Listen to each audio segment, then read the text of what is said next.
the community health workers, who keep us healthy and safe,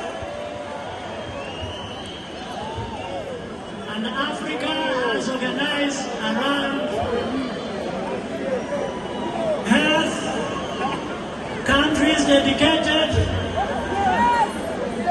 15% of their national budgets, and I'm happy to be the health financing champion.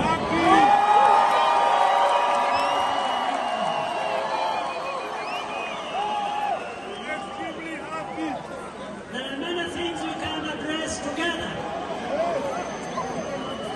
Working together, our continent stands strong